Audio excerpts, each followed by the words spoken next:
Good morning class.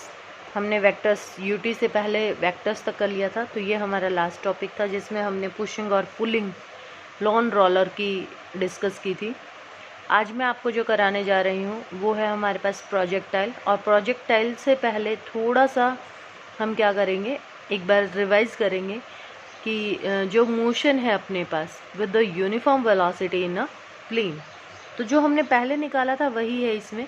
सिर्फ यहाँ पर मैं क्या लिखूँगी, कोऑर्डिनेट। जैसे पहले तो हम सिर्फ सिंपल लिखते थे ना कि एक्स और वाई कोऑर्डिनेट है अपने पास। अब यहाँ पर हम क्या करेंगे, उन जो पोजीशन वेक्टर्स हैं अपने पास, उन पोजीशंस वेक्टर के हम क्या तोड़ देंगे, कंपोनेंट तोड़ देंगे। ठीक है, तो वो जो अपने पास वेक्टर्स होंगे उन वेक्टर्स के हम क्या तोड़ेंगे, कंपोनेंट्स तोड़ेंगे। अब जैसे देखो कि सबसे पहले मैं लिखूं कि मेरे पास क्या है, डिस्प्लेसमेंट अगर मेरे को लिखना हो। ठीक है, डिस्प्लेसमेंट। तो डिस्प्लेसमेंट में आप पहले क्या करते थे, फाइनल माइनस इनिशियल कर देते थे। अब मैं कहूँ कि मेरे पास जैसे ये कोऑर्डिनेट सिस्टम है, प्लेन की बात कर रहे हैं ना, प्लेन की बात कर रहे हैं, तो यानी कि अपने पास क्या है, दो एक्सिस हैं, एक्स और वाई। तो मैं कहूँ कि मेरे पास पहले बॉडी यहाँ थी और फिर बॉडी कहाँ पहुँच गई, यहाँ बी पर पहुँच गई। तो यहाँ से यहाँ तक का ये जो यूनिट वेक्टर होगा मेरे पास, वेक्टर जो होगा, इसको मैंने नाम दे दिया R1 पोजीशन वेक्टर। और ये जो है अपने पास ये कितना था, R2। तो जब आप डिस्प्लेसमेंट निकालते थे यहाँ से यहाँ, तो आप क्या लिखते थे, R2 माइनस ऑफ R1। ठीक है, अब यहाँ पर मैं क्या करूँगी, कंपोनेंट ब्रेक करूँगी और कंपोनेंट क्या लिखेंगे, R1 के लिए मैं कह दूँ कि यहाँ ये पोजीशन कोई x1 और y1 पर थी, कि ये यहाँ x पर था और यहाँ पर क्या था, y पर था। सिमिलरली इसके लिए बात करें कि ये यहाँ y था और यहाँ क्या था, x था। तो x1 i plus y1 j, ये यूनिट वेक्टर लगा दिया मैंने इनके साथ। सिमिलरली R2 के वैल्यू के लिए वैल्यू क्या हो जाएगी, x2 i plus y2 j। ठीक है, तो ये वैल्यूज़ हो जाएंगी अपने पास। और इस तरीके से ये पोजीशन वेक्टर, इन दोनों की वैल्यूज़ आ गई अपने पास। ये दोनों वैल्यूज़ हम यहाँ पर क्या करेंगे, पुट कर देंगे। ठीक है, ये पहले भी कराया था मैंने। तो R2 minus of R1 equals to क्या हो जाएगा, वैल्यूज़ पुट करो, x2i प्लस y2j। ठीक है, minus of x1i plus y1j। अब खोलेंगे, ये दोनों माइनस के हो जाएंगे, i वाले इकट्ठे कर दो, y वाले इकट्ठे कर दो। तो यहाँ से क्या हो जाएगा अपने पास, x2 minus of x1, i common ले लें। ठीक है, और यहाँ क्या हो जाएगा अपने पास, plus y2 minus of y1 और j क्या आ जाएगा, कॉमन आ जाएगा। अब ये तो हो गए अपने पास क्या, वेक्टर्स की फॉर्म में हो गया। अगर इसका मेरे को क्या निकालना हो, मैग्नीट्यूड निकालना हो, तो मैग्नीट्यूड निकालने के लिए हम क्या करेंगे, यहाँ पर क्या लिख देंगे, मैग्नीट्यूड ऑफ ए बी। यहाँ से ए से कहाँ गए हम, बी पर। Magnitude of A B equals to, ये क्या हो जाएगा, R2 माइनस ऑफ R1। इसका मैग्नीट्यूड निकाल रहे हैं तो ये किसके बराबर होता है, अंडर रूट ए स्क्वायर प्लस बी स्क्वायर। तो ए स्क्वायर प्लस बी स्क्वायर, तो ये क्या हो जाएगा, x2 माइनस x1 का whole square plus y2 minus y1 का होल स्क्वायर। तो ये इसका क्या आ जाएगा अपने पास, मैग्नीट्यूड आ जाएगा। सिमिलरली हम क्या लिख सकते हैं, वेलोसिटीज़ लिख सकते हैं। तो आगे के आप खुद करके देखना, ये जो अगर नहीं समझ में आता है तो मुझसे दोबारा पूछ लेना। तो वेलोसिटी लिखूं तो क्या होता है, displacement divided by time period. तो टाइम के कोऑर्डिनेट टूटेंगे नहीं, सिर्फ इसके टूट जाएंगे अपने पास। ठीक है, इसी तरीके से इक्वेशंस लिखी थी हमने। पहली इक्वेशन क्या थी अपने पास, v equal to U plus A T. V के टूट जाएंगे, V X plus V Y I J. U के टूट जाएंगे, ये हो गया v वेक्टर के लिए, u के हो जाएंगे U X I plus U Y J. Acceleration के हो जाएंगे A X I plus A Y J. ठीक है, सारी वैल्यूज़ पुट कर देंगे, आई वाले इकट्ठे हो जाएंगे और वाई वाले इकट्ठे हो जाएंगे। सेकंड जो इक्वेशन थी अपने पास, सेकंड इक्वेशन क्या थी, s equal to U T plus half A T square. Similarly इसमें s u और किसके टूट जाएंगे, a के। थर्ड इक्वेशन क्या थी, V square minus U square equal to 2a s। तो इसके a के और s के, इन सब के कोऑर्डिनेट टूट जाएंगे। आई वाले इकट्ठे कर लेंगे और वाई वाले इकट्ठे कर लेंगे। ठीक है, तो इस तरीके से हम क्या लिखेंगे, ये इक्वेशंस लिखेंगे किसमें, प्लेन में। एक्सेलरेटेड मोशन के लिए भी लिख सकते हैं हम। ये जो इक्वेशंस मैंने बताई हैं ये किसके लिए हैं अपने पास, एक्सेलरेटेड मोशन के लिए हैं। तो वैसे ये आपके सिलेबस से ओमिट करा दिया है, क्योंकि अब मैं प्रोजेक्टाइल में इसका यूज़ करूँगी, इसलिए मैंने ये आपको बताया है। ठीक है, अब अपने पास हम पढ़ने जा रहे हैं क्या, प्रोजेक्टाइल। इम्पॉर्टेंट टॉपिक है ये, इस पे कॉम्पिटिटिव एग्ज़ाम्स में भी आता है और आपके खुद के एग्ज़ाम में भी, जो आपका स्कूल एग्ज़ाम है उसमें भी इस टॉपिक से क्वेश्चंस आते हैं, चाहे वो कॉन्सेप्चुअल के रूप में हो और चाहे आपको ये सीधी सीधी डेरिवेशन हो। तो प्रोजेक्टाइल क्या है अपने पास? Projectile as a name given to a body thrown with the initial velocity at some angle with the horizontal direction and then allowed to move in two dimensional under the action of the gravity alone। मतलब क्या हुआ यहाँ पर, जैसे मान लो, मैं simple अक्षरों में आपको बताती हूँ कि आप बस से कहीं जा रहे हैं, ठीक है, बस चल रही है, मूविंग बस है आपकी, और उस बस की खिड़की से, विंडो से आपने क्या किया, एक कागज़ कोई थ्रो किया, ठीक है, कागज़ तो हालांकि बहुत हल्का हो जाएगा, कोई पत्थर थ्रो किया, तो जो वो पत्थर आपने फेंका, तो खिड़की से जब आपने वो पत्थर फेंका तो आपने किस तरीके से फेंका, ये आपकी बस थी, यहाँ आप बैठे थे, यहाँ आपने वो पत्थर इस तरीके से फेंका, तो वो विद सम इनिशियल वेलोसिटी आपने उसको बाहर फेंका, लेकिन after a duration of time it comes under the effect of gravity, और वो इस तरीके से आकर यहाँ पर क्या हो जाएगा, गिर जाएगा। तो दैट मीन्स कि आपके पास ये जो बॉडी है, जो बॉडी आपने फेंकी, जो पत्थर है, दैट इज़ कॉल्ड प्रोजेक्टाइल। ठीक है, और जो ये पाथ इसने क्या किया है, कवर किया है, the path followed by projectile, जो ये प्रोजेक्टाइल, जो पत्थर आपका प्रोजेक्टाइल था, जो आपने प्रोजेक्ट किया था, ये जब चलेगा तो ये जो पाथ ये फॉलो करेगा, दैट इज़ कॉल्ड ट्रेजेक्ट्री। क्या नाम देंगे इसको, ट्रेजेक्ट्री। ठीक है, तो ये हमारे पास क्या कहलाएगा, ट्रेजेक्ट्री कहलाएगा। अब इसके लिए हम क्या करेंगे, हम यहाँ पर कुछ ना कुछ क्या कर रहे हैं, अजम्पशंस लेकर के चलेंगे कि हम जब भी प्रोजेक्टाइल पढ़ते हैं तो प्रोजेक्टाइल में हम कुछ चीज़ें इग्नोर करके और फिर डेरिवेशंस करेंगे। तो इसमें क्या है अपने पास कि कोई भी एयर फ्रिक्शन अपने पास यहाँ पर नहीं होगा। रोटेशन जो अर्थ का हो रहा है उसको हम क्या करेंगे, नेग्लिजिबल लेंगे कि उस रोटेशन का हमारे प्रोजेक्टाइल पर कोई फर्क नहीं पड़ रहा है। और एक्सेलरेशन ड्यू टू ग्रेविटी जो है, जी की जो वैल्यू है वो हम क्या लेकर के चलेंगे, कांस्टेंट लेकर के चलेंगे। थ्रू आउट हमारे पास जी की वैल्यू जो होगी वो क्या होगी, कांस्टेंट होगी। तो ये तीन चीज़ें हम क्या करेंगे, इसमें कांस्टेंट लेके चलेंगे, यानी कि इनका कोई भी इफ़ेक्ट अपने इस पर नहीं पड़ रहा है। तो इसके लिए अब हम क्या करेंगे, वैल्यूज़ निकालेंगे। तो हम यहाँ पर क्या पढ़ रहे हैं, horizontal projection of a projectile. ठीक है, तो अपने पास इसके लिए यहाँ पर मैं क्या करूँ कि ये मेरे पास मैंने 2 डायमेंशनल प्लेन ले लिया। ठीक है, अब ये हमारे पास क्या है, ग्राउंड है, और यहाँ से मैंने इस बॉडी को कोई इनिशियल वेलोसिटी दी, और वो वेलोसिटी मैंने क्या दी, u दी, और यहाँ से ये under the effect of gravity आया, और ये बॉडी हमारे पास यहाँ आकर क्या हो गई, गिर गई। ठीक है, तो यहाँ कोई पॉइंट मान लिया मैंने, क्या है अपने पास p, जहाँ हम वेलोसिटी वगैरह कुछ निकालेंगे।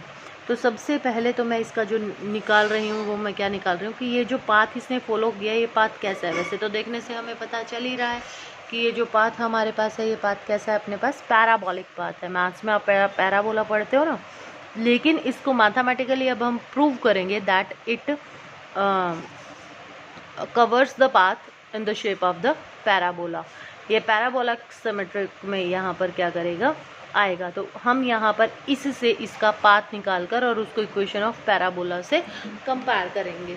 तो यहाँ पर देखो, अब अपने पास, अब हमने मान लिया कि हमारे पास सपोज़ करेंगे, अब हम यहाँ पर ये जो पॉइंट P है मेरे पास, ये मैंने यहाँ पॉइंट P माना था कि इसको अगर मैं यहाँ मिलाऊँ कि यहाँ इसने x डायरेक्शन, x इसका पोजीशन वेक्टर है, और y पर इसने y डिस्टेंस क्या किया है, ट्रेवल किया है। ठीक है, अब यहाँ से हम इसकी क्या निकालेंगे, वैल्यू निकालेंगे। अब सबसे पहले इसको मैं नाम दे दूँ O, और इधर हम नाम दे दें कि अगर ये ऐसे सीधा जाता, इस ग्रेविटी के इफेक्ट में नहीं जाता, तो ये कितना है x, और इस एक्सिस को हम नाम दे दें, यानी कि यहाँ से इनिशियल ले रहे हैं तो यहाँ से ले लेंगे और इसको y नाम दे देंगे, इस तरीके से ले लेंगे हम, ठीक है। तो अलोंग x एक्सिस पर अगर ये जाता अपने पास, तो x is equal to X naught, equation लगा रही हूँ मैं अब यहाँ पर कौन सी, s is equal to U T plus half A T square. तो x को इसको लिखते हैं x माइनस एक्स नोट, तो x नोट को मैं कहाँ ले आई, इधर ले आई, कौन से एक्सिस पर है, x पर, you X T plus half A X T का स्क्वायर, ठीक है। अब अगर ये बॉडी इधर ही जाती, तो हमने क्या कहा था, there is no air friction, friction हम कोई ले ही नहीं रहे, तो दैट मीन्स अपने पास यू एक्स जो है ये कैसे होगा, कांस्टेंट होगा, क्योंकि अपने पास वेलोसिटी जब चेंज होगी तो कोई ना कोई एक्सटर्नल फैक्टर तो होना ही चाहिए, अपने आप से बॉडी अपना कुछ भी चेंज नहीं कर सकती है। अब यहाँ पर एक्सेलरेशन, अगर वेलोसिटी कांस्टेंट है तो एक्सेलरेशन की वैल्यू क्या होगी, 0। नाउ पुटिंग इन दिस, तो क्या आ गया अपने पास, x equals to initial position पर था तो x नॉट की वैल्यू 0 हो गई, ये कितना हो गया यू एक्स टी, और अपने पास ये क्या आ गई इसकी वैल्यू। तो अलोंग x अपन इसको नाम दे दें, किस वेलोसिटी से चला, ये u वेलोसिटी से चला, तो x इज इक्वल टू किसके बराबर आ गया, यू टी, और t की वैल्यू निकाल लें यहाँ से, t की वैल्यू क्या आ गई, x बाय यू, ठीक है, ये वैल्यू आ गई अपने पास। अब इसके लिए अब मैं क्या करूं, अलोंग y एक्सिस निकालूं, करो अब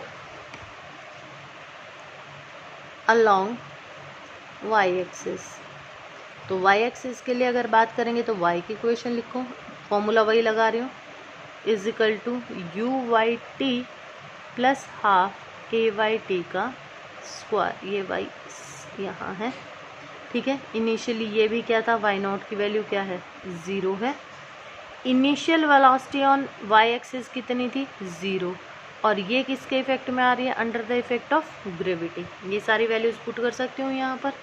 तो क्या इक्वेशन आ गई, y इज इक्वल टू, ये 0 हो गया अपने पास, half g t square, t की वैल्यू हमने x एक्सिस से निकाली थी, t की वैल्यू क्या आई थी अपने पास, x by U. Now putting this value over here, तो y is equal to half G X square by U square.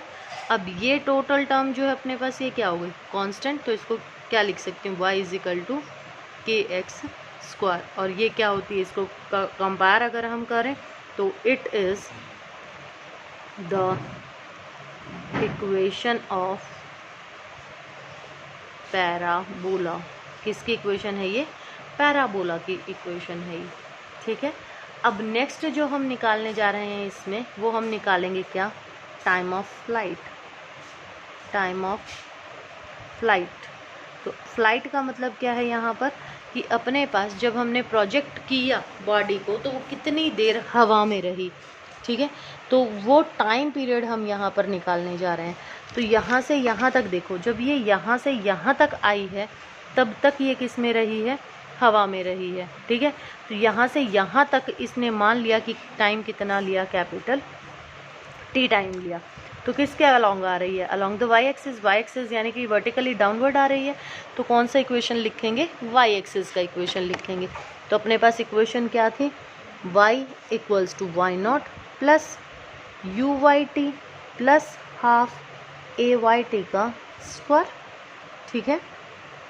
तो अपने पास अब ये देखो कि यहाँ से यहाँ तक जो हाइट है वो हाइट मान लो कितनी, वर्टिकली कितना हाइट ट्रेवल कर रही है, h ट्रेवल कर रही है, तो y is equal to h, initially कुछ चली नहीं थी, इनिशियल वेलोसिटी थी नहीं, किसके इफेक्ट में आ रही है, ग्रेविटी के इफेक्ट में।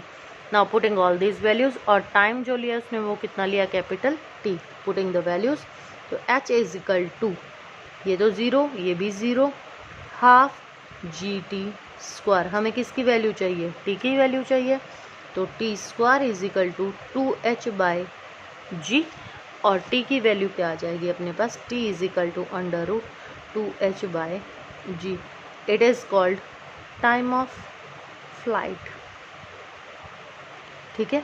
तो ये क्या कहलाएगा अपने पास, टाइम ऑफ फ्लाइट कहलाएगा। नेक्स्ट जो हम इसमें निकालेंगे वो हम निकालेंगे क्या, हॉरिजेंटल रेंज। हॉरिजेंटल रेंज का मतलब क्या है यहाँ पर कि जब हमने ये बॉडी प्रोजेक्ट की, ये बॉडी जब हमने यहाँ से प्रोजेक्ट की तो कितनी दूर जाकर गिरी, that is called horizontal range, यानी कि यहाँ से यहाँ तक का डिस्टेंस। अब ये कौन से एक्सिस की बात हो रही है, एक्स एक्सिस की बात हो रही है, तो इक्वेशन किसकी लिखी जाएगी, एक्स एक्सिस की लिखी जाएगी। लिखिए थर्ड जो हम निकाल रहे हैं दैट इज हॉरिजॉन्टल रेंज। तो हॉरिजॉन्टल रेंज एक्स एक्सिस पर थी, तो वैल्यू एक्स एक्सिस का इक्वेशन लिखो, x equals to X naught plus U X T plus half A X T का स्क्वायर। अब x यानी कि हॉरिजॉन्टल रेंज, इनिशियली कुछ था नहीं, इनिशियल वेलोसिटी u से फेंका था और अलोंग x एक्सिस चल रही है, तो अपने पास क्या होगा, under the effect of gravity आई नहीं, तो डेट मीन्स एक्सेलरेशन कितना हो गया, 0 हो गया। तो अपने पास ये सारी की सारी वैल्यूज़, और जो टाइम इसने लिया वो टाइम कितना लिया, t, क्योंकि कम्प्लीटली वही टाइम ऑफ फ्लाइट के बराबर ही आकर जब वो गिरेगी तभी हॉरिजॉन्टल रेंज बनेगी अपने पास।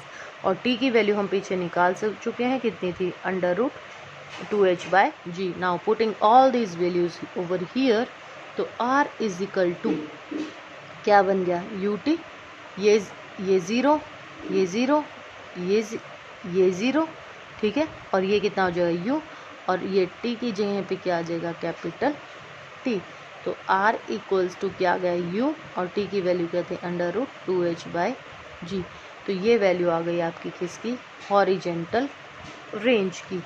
अब हम निकालेंगे यहाँ पर क्या, वेलोसिटी। जो फोर्थ पार्ट हम निकालने जा रहे हैं दैट इज़ कॉल्ड वेलोसिटी। अब वही कहाँ लिया था हमने, यहाँ पर P पर। तो अगर ये जाता तो ऐसे जाता, वेलोसिटी मान ले कितनी है, v, यहाँ कंपोनेंट तोड़ लूँ vx, और इधर कंपोनेंट टूट जाएगा कितना, vy। अब यहाँ से क्या लगाओगे, इसकी v की वैल्यू निकालोगे तो क्या हो जाएगा अपने पास, क्या लगा दूँ यहाँ पर, पैरेललोग्राम लो लगाऊं, तो √vx² प्लस vy²। तो हमें किसकी वैल्यू चाहिए, vx और vy की वैल्यू चाहिए, तो निकालो यहाँ से वैल्यू। तो अपने पास वैल्यू क्या हो गई, vx इज इक्वल टू, अब यहाँ इक्वेशन लगाऊंगी, first equation v is equal to u plus at, तो vx ux plus ax t, ठीक है। At any instant of time t पर हम बात कर रहे हैं इसकी, ठीक है। तो अपने पास यहाँ से जो वैल्यू आएगी, ux की वैल्यू कितनी थी, u, ax की वैल्यू कितनी थी, 0, तो vx की वैल्यू किसके बराबर आ गई, u के बराबर।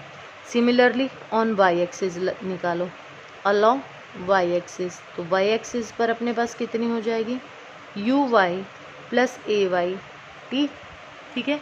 तो इनिशियली वेलोसिटी y एक्सिस पर तो थी ही नहीं, तो 0 हो गई, और किसके इफेक्ट में आई है, अंडर ग्रेविटी।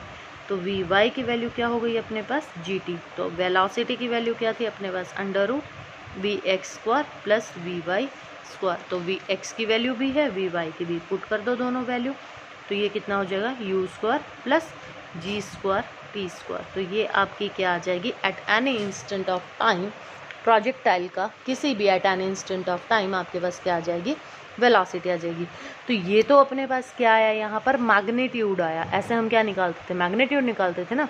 अब यहाँ पर मैं कहूँ कि इसने जो एंगल बनाया, ये एंगल कितना बन रहा है इसके साथ, बीटा एंगल बन रहा है। तो अपने पास टेंजेंट से क्या देते हैं हम, डायरेक्शन देते हैं। तो टेंजेंट क्या होता है, y/x, तो कितना हो जाएगा, vy/vx। तो यहाँ पर अब क्या निकाल दें, इसकी डायरेक्शन भी निकाल दें।